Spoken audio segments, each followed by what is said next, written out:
आउज़ुबिल्लाहिमिनश्शैतानिर्रजीम बिस्मिल्लाहिर्रहमानिर्रहीम। तहरीक इस्लाह मुआशरा दे दोस्तों अस्सलामु अलैकुम। पैगाम रमज़ान सीरीज़ दी 6वीं किस्त लैके असां तुहाडी खिदमत दे विच हाज़िर होया है। अज आलम इस्लाम दी एक बहुत वड्डी हस्ती दा असां जिक्र करना है। तुहाडी मेरी और क़यामत तक आवन वाले हर ईमान वाले दी पहली माँ हज़रत सैयदा तैयबा ताहिरा अम्मा खदीजतुल कुबरा सलामुल्लाह ताला अलैहा आप दा ज़िक्र खैर करन दी सआदत हासिल करनी है। दोस्तों, सैयदा तैयबा ताहिरा खदीजतुल कुबरा सलामुल्लाह ताला अलैहा दा शुमार मक्कातुल मुकरमा दी बहुत ही अजीम शान आली मकाम आली और दौलत आली औरतां दे विच हुंदा हा। आप दे तकरीबन रिवायात च मिलदा है कि 80 हज़ार उठ गले दा समान दा कपड़े दा एक टाइम च तिजारत वास्ते जांदा हा। दोस्तों, बंदा किसी भी इलाके च रहिंदा होवे, किसी भी कबीले दा होवे, किसी भी बिरादरी दा होवे, किदों दा भी होवे, लेकिन उसनू अपनी बिरादरी ते अपने खानदान ते अपने कबीले ते मान होंदा है, दावा होंदा है। उसनू एक उम्मीद होंदी है कि कोई मुश्किल आई, कोई परेशानी आई तो मेरी कौम, मेरा कबीला, मेरा ख़ानदान मेरा साथ देसी। बिल्कुल इस तरह तुहाडे ते मेरे लजपाल आका करीम रऊफ़ुर रहीम सल्लल्लाहु ताला अलैहि वसल्लम नू भी अपने कबीला कुरैश ते बड़ी उम्मीद आई, बड़ा दावा हा। लेकिन जदन आपने दीन दी तबलीग दा काम शुरू किया, उस वेले उन्हां दे खानदान ने, उन्हां दे कबीले ने उन्हां दे नाल उस तरह तामुन ना किया जिस तरह दी कि वो उम्मीद रखते हैं। सरकार दो आलम सल्लल्लाहु ताला अलैहि वसल्लम दे उत्ते गारे हीरा दे विच जदों पहली वही नाज़िल हुई तो सरकार दो आलम सल्लल्लाहु ताला वसल्लम एक अजीब जी कैफियत दे विच अपने घर दे विच आए और इरशाद फरमाया, ज़म्मिलूनी, मैनू चादर उड़ा दी जावे। अम्मा खदीजतुल कुबरा सलामुल्लाह ताला अलैहा ने एक मोटी चादर सरकार नू उड़ा दी और कुछ टाइम तो बाद जदों पुछया मामला तो सरकार ने सारा कुछ दस्या ते उन्होंने सरकार दो आलम सल्लल्लाहु ताला वसल्लम नू ऐसी खूबसूरत तसल्ली दिती जिहड़ी क़यामत तक तारीख दा हिस्सा बन गई। अम्मा जी ने अर्ज़ की, या रसूल अल्लाह सल्लल्लाहु ताला अलैहि वसल्लम, तुहाडा रब तुहानू कदी ज़ाया नहीं कर सकदा क्योंकि तुसी सिला रहमी करदे हो, रिश्तेदारां नाल अच्छा सलूक करदे हो। क़यामत तक आवन वाले तुहाडे मेरे जै कई ईमान वालियां नू अम्मा जी ने एक कायदा दस छड्या कि जिहड़ा बंदा अपने रिश्तेदारां नाल चंगा सलूक करे रब उहनू ज़ाया नहीं करदा।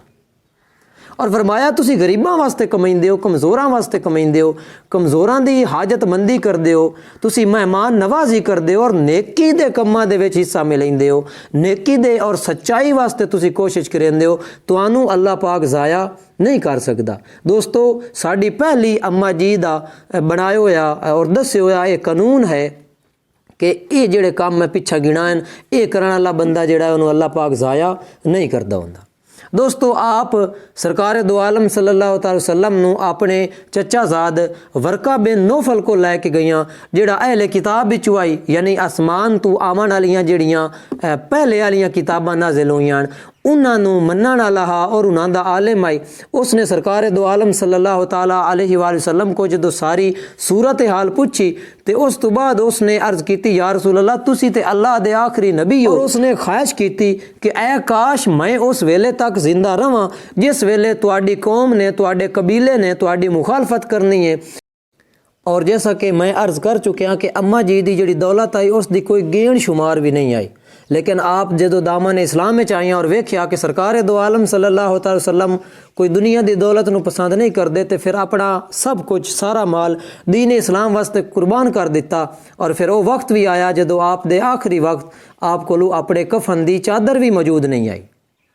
दोस्तों, एक वो टाइम आई जदों 80 हज़ार उठ एक टाइम आप दा तिजारत वास्ते जा रहे होंदा और एक ये भी टाइम आया, लेकिन जिहड़ा वो टाइम आई जदों आप दे कोल माल दौलत तिजारत बहुत कुछ आई, शाहाना जिंदगी, उदों लोग सलूट करते हैं, जनाब खुद गर्ज लोग सलूट करते हैं, चापलूस लोग सलूट करते हैं और दुनिया दे नाल मुहब्बत करने वाले लोग जिस तरह तुसी चेले चिपाटे कह लो ये जनाब बड़ा सलूट करते हैं।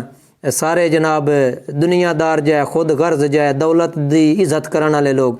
लेकिन जदन दौलत ख़त्म हुई दीन इस्लाम ते ला दी उस वेले यो जे लोग हट गए छट गए, वो सलूट वो सारा कुछ खत्म हो गया। लेकिन यारो अल्लाह पाक ने क्या इनाम दिता, अगे तो दुनिया का माल आ, दुनियादारी आ, दुनियादार सलूट करते हैं। जो सारा कुछ अल्लाह और उसके रसूल की रज़ा वास्ते कुर्बान कर दिता, फिर जिबरील अमीन दे तू अल्लाह दा सलाम आया। और आखिरी गल दोस्तों, आम तौर पर साढ़े कोलू एक चीज़ है कि जदन अक्सर लोग शिकवा करते नज़र आमदन। मिसाल के तौर पर एक माई का शोहर फौत हो गया, उसका शिकवा होंदा है कि औखे वेले साथ रहा, साथ निभायोस, और जदों औलाद खावन कमावन वाली होईए, को खैर नहर होईए, उस वेले टुर गया। इस तरह किसी दी बीवी फौत हो जाए तो वह भी इस तरह की ख्यालात होंदे कि औख दे वेले मेरी साथी रही, मेरा साथ दितो, और जदों सुख का टाइम आया उसले चली गई। और अगर वालदैन दोवें इस दारे फानी तो कूच कर जावन तो फिर औलाद इस तरह के ख्यालात का इजहार करती नज़र आती है कि अम्मा अब्बा ने सानू पालिया, मेहनत की, मेहनत मजदूरी नाल सानू इस मकाम ते लाया आंदा, अज जदों फल खावन का वक्त आया है वो चले गए। यारो इस तरह का ही कुछ सरकार दो आलम सल्लल्लाहु तआला अलैहि वसल्लम दे नाल भी होया। सिर्फ तलीम उम्मत वास्ते ये चीज़ है कि वेखो ये कोई अज का काम नहीं, ये अज नहीं हो रहा, ये अल्लाह अज़्ज़ वजल दी रज़ा दे फैसले ने जिहड़े अज़ल तो होंदे आ रहे ने। रिवायात कसरत नाल ये चीज़ मिलती है कि सरकार हज़रत सैयदा खदीजतुल कुबरा सलामुल्लाह ताला अलैहा नू बड़ी कसरत नाल याद करते हैं, आप नू बहुत ज़्यादा याद करते हैं। उसकी एक ये भी वजह समझ चमदी है, लगती है कि सरकार दो आलम सल्लल्लाहु ताला अलैहि वसल्लम दी भी ये सोच या एक ज़हन दे किसी गोशे दे विच ख्याल हो सकता है कि यार मेरे दुख दे वेले, मेरी औख दे वेले ये माई मेरे नाल खलोती रही, और जदों सुख का टाइम आया चली गई।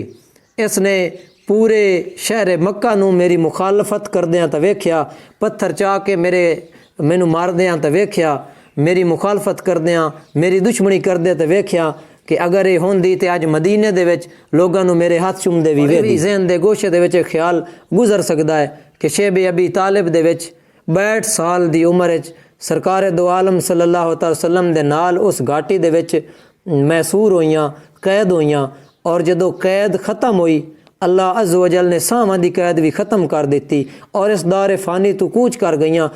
ज़हन मुबारक दे विच सोच आ सकदी है कि यार मैनू मक्के दे विच मैसूर कैद च तो वेख के गई, अज जदों मैं फाते बन के शहर मक्का दे विच दाखिल होया अज भी वेदी। लेकिन ये अल्लाह दे फैसले होंदे।